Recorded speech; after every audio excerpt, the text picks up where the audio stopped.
Hello viewers, আসসালামু আলাইকুম। সবাইকে ওয়েলকাম জানাচ্ছি নতুন আরও একটি এপিসোড দেখার জন্য। আজকের রেসিপি হচ্ছে কুড়মুড়ে চিংড়ি ভাজা। এটাকে আপনারা চাইলে ফ্রাইড শ্রিম্প বা জাপানিজ এবি ফ্রাই বলতে পারেন। তৈরি করতে একদমই সময় লাগে না আর খেতে দুর্দান্ত স্বাদ। চলুন তাহলে রেসিপিটি শুরু করি।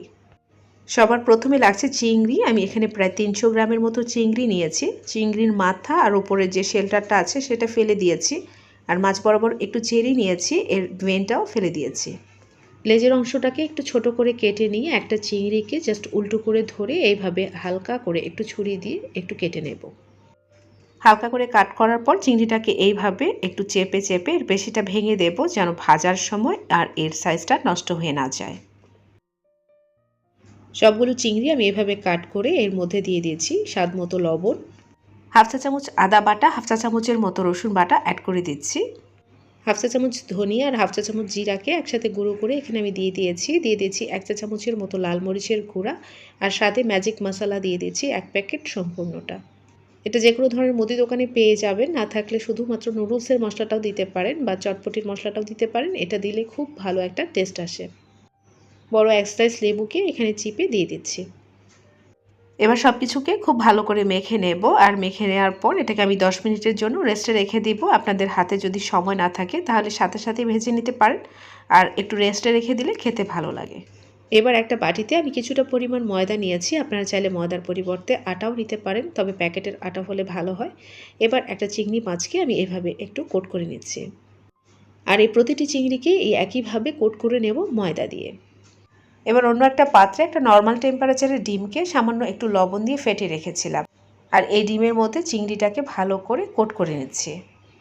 এবার এই ডিম থেকে উঠিয়ে সরাসরি একটা বাটিতে আমি কিছুটা পরিমাণ ব্রেড ক্রাম্ব রেখেছি, ওই ব্রেড ক্রাম্বের মধ্যে এই চিংড়িটাকে ভালো করে কোট করে নেব। এবার হাত দিয়ে হালকা হাতে একটু চেপে চেপে কোট করে নিচ্ছি। আমি অরেঞ্জ কালারের ব্রেড ক্রাম্ব দিয়ে কোট করছি, আপনারা চাইলে এখানে হোয়াইট কালারের ব্রেড ক্রাম্ব দিয়েও কোট করতে পারেন। আর হাতের কাছে যদি ব্রেড ক্রাম্ব না থাকে তাহলে 3-4 পিসের মতো পাউরুটিকে একটা তাওয়ায় টেলে ব্লেন্ডারে গুঁড়ো করে নিলেই ব্রেড ক্রাম্ব তৈরি হয়ে যাবে। হাত দিয়ে একটু চেপে দেব যেন এটা তেলে ভাজলে না খুলে যায়। সবগুলো আমি একইভাবে কোট করে নিয়েছি। এবার একটা ফ্রাই প্যানে পর্যাপ্ত পরিমাণে তেল কুসুম গরম করে নিয়েছি। তাছাড়া তেলটাকে অতিরিক্ত গরম করা যাবে না। অতিরিক্ত গরম তেলের মধ্যে চিংড়িটা দেওয়ার সাথে সাথে কিন্তু উপরে একটা সুন্দর কালার চলে আসবে, আর ভেতরটা কিন্তু কাঁচা থেকে যাবে। তাছাড়া হাই হিটে ভাজলে চিংড়িটা কিন্তু ওপরে কালার চলে আসবে, আর ওপরে যে লেয়ারটা আছে সেটা কিন্তু মচমচে হবে না। আর এটা কিন্তু ভাজতে একদমই সময় লাগে না। এইভাবে কাঁটা চামচের সাহায্যে উল্টে পাল্টে এটাকে ভেজে নিচ্ছি।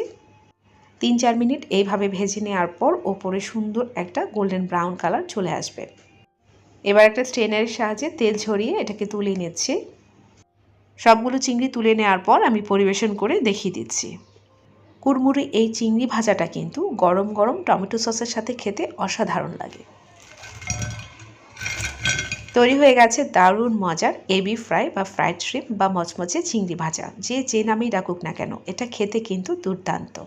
আর যারা কিনা চিংড়ি লাভার আছেন তাদের কাছে তো কথাই নেই। রেসিপিটি ভালো লাগলে চ্যানেলটাকে সাবস্ক্রাইব করে পাশে থাকবেন। আবারও দেখা হবে নতুন করে রেসিপিতে ইনশাআল্লাহ। আজকের মতো এখানেই বিদায় নিচ্ছি। আল্লাহ হাফিজ।